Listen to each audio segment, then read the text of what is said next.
আসসালামু আলাইকুম। সবাই আশা করি সবাই ভালো আছেন।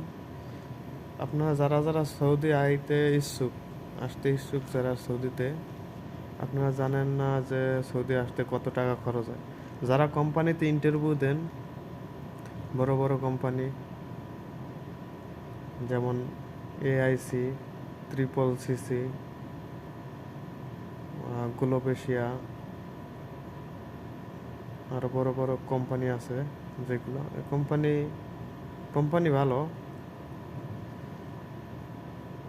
আল নাসির আল হাজারি একটা কোম্পানি, ভালো কোম্পানি।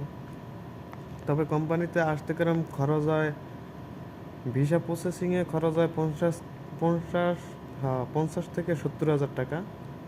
কিন্তু দালাল, আমি গালি দিতে চাই না, আমি গালি পছন্দ করি না, যে দালালগুলো কিন্তু আপনাদের কাছ থেকে অনেক টাকা নেয়। দেখেন 2,50,000, 2,80,000 এমন করে টাকা নেয়। আমরা কি করি, ওই 2,50,000, 2,80,000 টাকায় আমরা অনেক খুশি হই যে এত কম টাকার মধ্যে সৌদি আরব যাইতে পারতেছি। তবে দেখেন ভিসা করে অনেক প্রকার আছে। এটা হলো মেইন কোম্পানি। আর একটা আছে আপনার যা সাপ্লাই কোম্পানি, যেটা সাপ্লাই কোম্পানি ওরা কী করে একটা বক্কর চক্কর একটা খুলে আপনারা আনার পরে ভিসা দেনা, দেনা, আপনার আকামা দেনা, ঘুরায়, তারপরে আপনি কাজও করতে পারেন না। ওরা কী করে অন্য আর একটা কোম্পানিতে, যেমন AIC, তারপরে যে যে কোম্পানিগুলো বলছি, এই কোম্পানির কাছ থেকে কোম্পানিকে আপনার বেচে এই কোম্পানির কাছে, যেমন মেইন পাওয়ার দেনা বাংলাদেশের একই রকম আপনার কাছে বেচবে। ধরেন আপনার বেচবো 25 টাকা 26 টাকা ঘন্টা, সে আপনার ঘন্টা দেবো 7 টাকা 8 টাকা, আর সম্পূর্ণ টাকা তার লাভ। হ্যাঁ, এটা হলো সাপ্লাই কোম্পানি। আর দুই একটা সাপ্লাই কোম্পানি আছে ভালো, কিন্তু অধিকাংশ সাপ্লাই কোম্পানি 100%-এর আপনার 95% সাপ্লাই কোম্পানি খারাপ।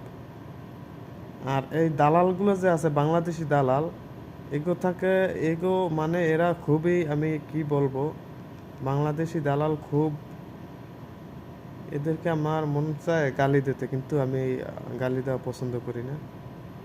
এরা যে আপনাদের কাছ থেকে 1.5 লাখ 2 লাখ টাকা এক একজনের কাছ থেকে নেয়, বলেন এটা কিভাবে সম্ভব?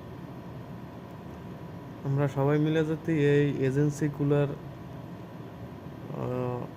বলি যে আমরা কাজ জানি, আমরা এত টাকা দিয়ে যাবো কেন, আমরা সবাই মিলে বলতে হবে। শুধু আমার আপনার কথা, দুজনের কথা হবে না, সবাই মিলে বলতে হবে, এদের কিছু একটা করতে হবে এদের জন্য।